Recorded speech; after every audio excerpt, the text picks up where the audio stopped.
In that time, capitalism planted itself in as a dominant system, and through this mechanism of profits, creation, and its driving needs of capital accumulation, it established two outcomes of a particular concern to us. The first one is equality, the second one is environment. Equality in the world today is kind of, I don't know if it's very visible, but the richest 20% have 83% of world income, which means that 80% of the people have somewhere close to 70% of income. Also, with the top of Davos last year, the World Economic Forum, Oxfam released a report saying that the 85 richest individuals in the world own as much as the poorest 3.5 billion people of the world.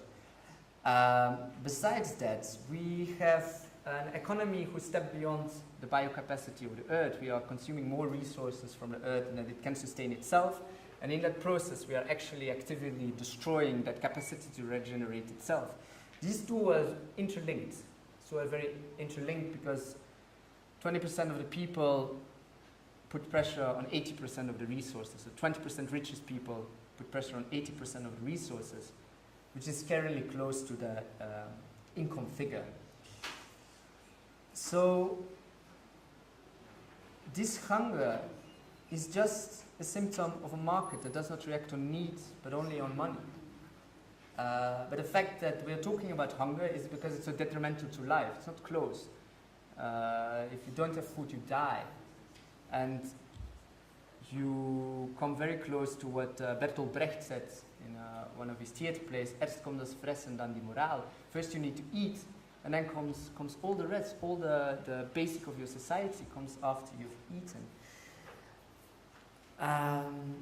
The way that we produce and distribute our food today has adapted to a structure that is in the very process of destroying itself.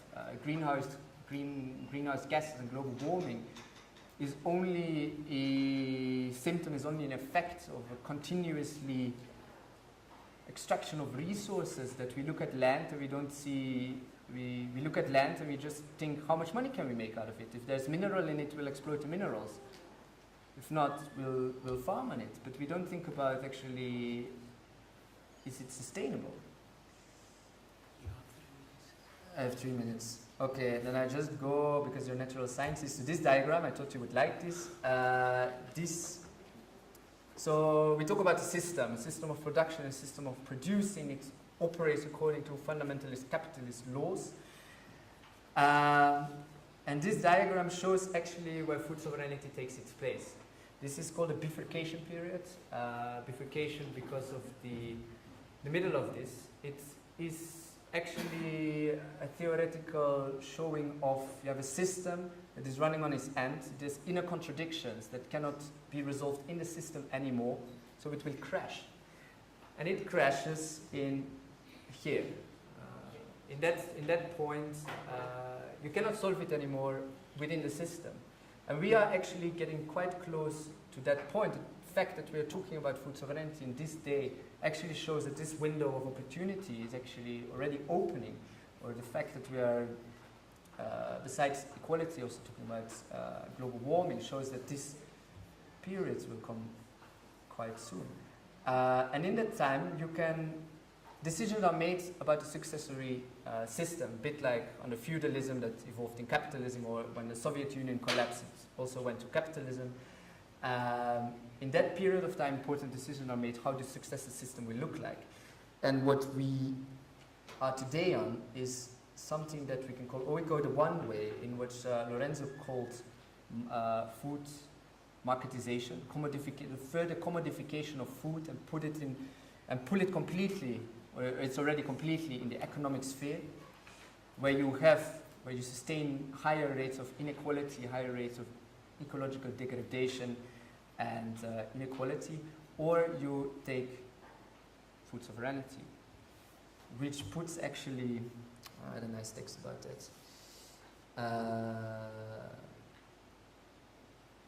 So when we look at food sovereignty, it's not only about food. Food is the first domino, only because of its importance to life.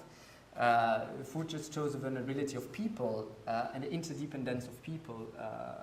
Our meat consumption, for example, pushes up grain prices in Africa, causes food insecurity in Africa. What food sovereignty wants to do in its basic is do not want to place humans back again in the center of the food system and not just profit or greed.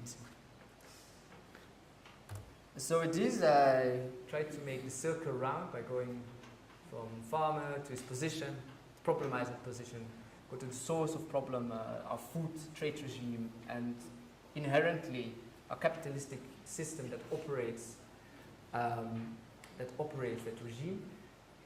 And then food sovereignty, as we have a problem, and food sovereignty can be part of a bigger paradigm shift. Because we're all, in the end, all linked. So, dear ladies and gentlemen, the committee end of my talk.